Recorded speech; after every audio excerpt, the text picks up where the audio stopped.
Bonsoir Jimmy Mohamed. Bonsoir Mélanie. On ne vous présente plus, les téléspectateurs de France 5, entre autres, vous connaissent bien. Vous êtes médecin et on voit tous les jours dans le magazine de la santé. Vous êtes aussi consultant pour France Info.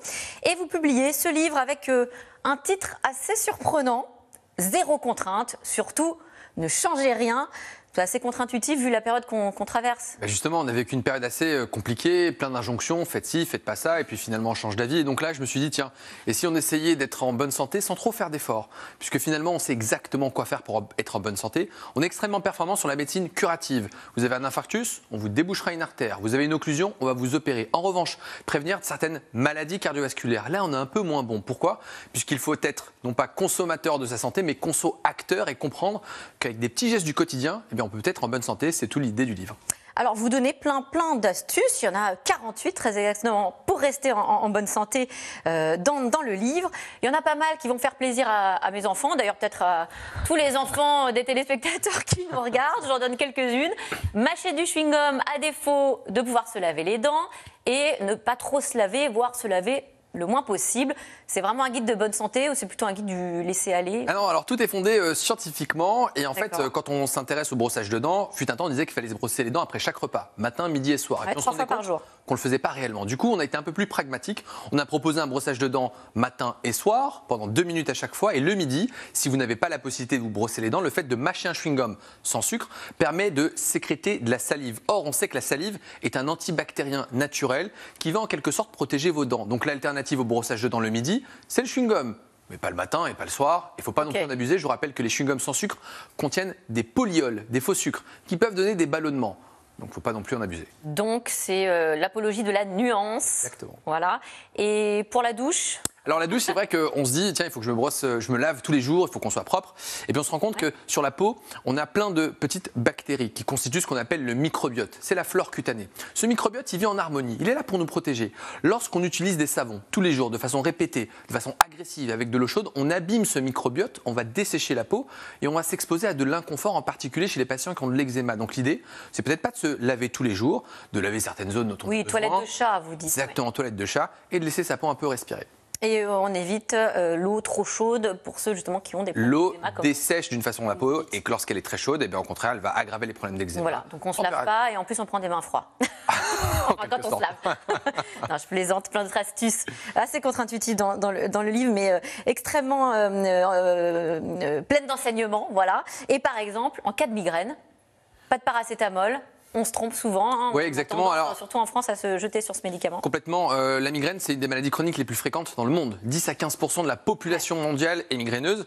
La seule chose, c'est qu'on ne sait pas toujours reconnaître la migraine. Donc, il faut déjà être diagnostiqué migraineux et puis souvent à prendre du paracétamol. Or, le paracétamol n'est absolument pas le traitement de la migraine. Il faut prendre des anti-inflammatoires le plus tôt possible. Ce que je dis souvent aux migraineux que je vois en consultation, dès lors que vous sentez que la migraine arrive, ces maux de tête qui touche la moitié du visage, la lumière gêne, le bruit gêne, on a la nausée, on a l'impression vraiment qu'on est vraiment très mal, on prend un anti-inflammatoire dans l'heure qui suit la migraine. Si on laisse la migraine s'installer ou si on prend du paracétamol, elle va s'aggraver et les choses ne vont pas s'améliorer. Et on peut faire aussi du sport, ça c'est très lié. Oui, c'est vrai qu'on nous dit qu'il faut faire du sport. Ouais. On a un peu du mal, on a parfois un peu la flemme, il faut être très honnête.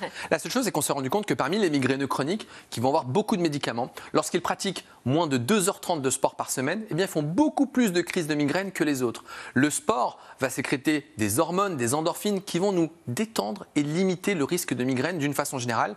Je vous rappelle que si jamais un jour vous avez un épisode de déprime, léger à modéré, donc vraiment vous n'allez pas bien, la pratique du sport, 30 minutes, 3 fois par semaine, durant 3 mois, fait aussi bien qu'une psychothérapie ou des médicaments.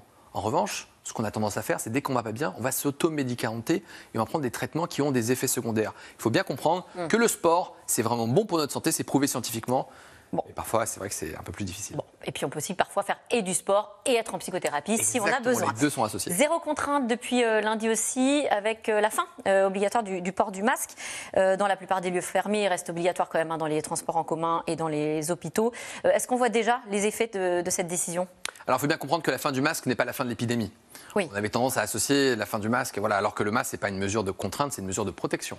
Les vraies contraintes, c'est quand nous étions confinés, sous couvre-feu, les écoles parfois fermées, les bars, les restaurants restaurant, là, c'était des contraintes. Le masque est un outil de protection et on propose, étant donné que l'épidémie n'est plus du tout la même que celle qu'on a pu connaître, notamment grâce à la vaccination, grâce un peu à l'immunité collective, grâce au virus en quelque sorte qui a un peu évolué dans le temps, que désormais on accepte de vivre avec le virus. On est passé d'une phase d'épidémie, virus présent partout, une pandémie dans le monde, à une phase d'endémie, c'est-à-dire que le virus est présent sur le territoire durablement et qu'on va vivre avec. Et on fait avec, on décide soi-même au cas par cas. On ne fait pas du tout comme la Chine finalement qui, elle, reconfine à nouveau complètement. Exactement. Et d'ailleurs qui n'arrive pas à se sortir de... On voit bien que le virus est incontrôlable. Et on avait beaucoup critiqué la stratégie de la France. On avait dit pourquoi nous n'adoptons pas la stratégie du zéro Covid. On se rend compte que finalement, une fois que le virus est présent partout, il est incontrôlable.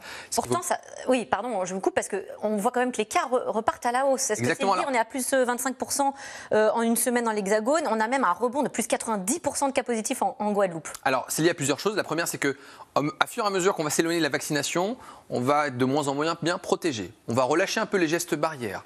Et puis, les écoles ont réouvertes. On a remarqué qu'à chaque fois que les écoles étaient ouvertes, l'épidémie repartait. Dès qu'on les ferme, ça a l'air de s'améliorer. On a un peu relâché nos comportements. Et puis, on a ce sous-variant d'Omicron. Donc, on a Omicron classique. Et puis, on a ce BA2 qui est encore plus contagieux que le Omicron, qui était lui-même plus contagieux que les autres. Peut-être moins grave. Certainement moins grave, ça c'est ce que les données rapportent, mais pour autant contagieux. Ça veut dire qu'on va donc avoir des cas. On peut aussi se poser la question de l'intérêt de continuer de se faire tester très régulièrement, d'être en arrêt pendant une semaine, mais ça c'est encore un autre débat.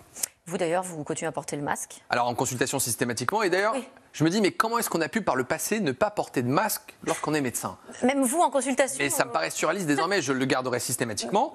Quand je fais mes courses, pour toujours. Quand je fais, toujours. Mais je dis aux enfants, ouvre la bouche, il va me postillonner dessus, je vais avoir du virus que je vais ramener à la maison, je vais tomber malade. Mais pourquoi est-ce qu'on s'est infligé ça? Donc c'est peut-être un enseignement intéressant. Et je remarque aussi les patients, puisque je travaille à SOS Médecins, je vais au domicile des gens. Ils appellent par exemple parce qu'ils ont la grippe. En ce moment, il y a beaucoup de grippe. Et ils me disent, vous inquiétez pas, docteur, j'ai fait une PCR, c'est négatif. Le fameux test. Je pense que c'est la grippe, mais je mets quand même mon masque pour vous protéger. Et donc j'ai l'impression quand même qu'on a tiré quelques enseignements de cette pandémie. Il faut bien quand même qu'il y ait des choses positives. Oui, changement de comportement, probablement pour longtemps. Vous parliez de la grippe. Alors ça aussi, on est en plein mois de mars, situation inédite, les chiffres viennent de tomber, on a un rebond énorme de cas de grippe, plus 95% en une semaine. C'est vrai que j'en vois énormément, plein de syndromes grippaux, des gens qui ont des symptômes qui ressemblent au Covid, parce que c'est souvent un peu la même chose. Ils me disent avoir fait un test, 2 tests, 3 tests, à chaque fois négatifs. Je leur dis au bout d'un moment, on s'arrête. Et effectivement, il y a plein de grippes, des gens qui ont 39, 40 degrés de température, ils toussent des courbatures nez qui coulent. Plusieurs raisons. La première, elle est un peu étrange, c'est qu'on pense qu'il y a une compétition entre les virus. On a observé à chaque fois que le coronavirus était très fort, les autres virus s'éteignaient. Et à mesure que l'épidémie de Covid s'arrête, on revoit apparaître d'autres infections. Il y a un mois, je voyais plein de gastroentérites. Là, c'est la grippe. Donc on peut se dire qu'il y a une compétition. On a relâché les gestes barrières et puis on a peut-être une dette immunitaire. On a l'impression qu'étant donné qu'on a porté le masque en permanence, on a été plutôt très raisonnable, qu'on a un peu oublié ce que c'était que d'être malade et que la moindre petite infection, eh bien, on va avoir tendance à l'attraper. Donc on a peut-être une petite dette qui fait qu'on va tomber malade pendant quelques temps. Bon, on se protège bien, on protège les autres, on porte le masque quand on a la grippe aussi. Une petite question météo rapidement, parce qu'après on rend l'antenne. Tempête de sable, on l'a vu partout, il y avait du sable sur les voitures, sur les vélos, qui venait du Sahara. Et alors ce matin, on apprend qu'il y a des traces d'éléments radioactifs dans ce sable. Est-ce qu'il faut s'inquiéter? Traces de radioactivité, des expériences dans les années 60 dans le Sahara, des particules. Je pense qu'il faut être raisonnable. Les experts disent que le risque est plutôt faible. Méfions-nous de la pollution plutôt intérieure, celle qu'on a à la maison, le tabac, les bougies parfumées. Ah, c'est pas radioactif. C'est pas radioactif, mais c'est néfaste pour notre santé avec des perturbateurs endocriniens.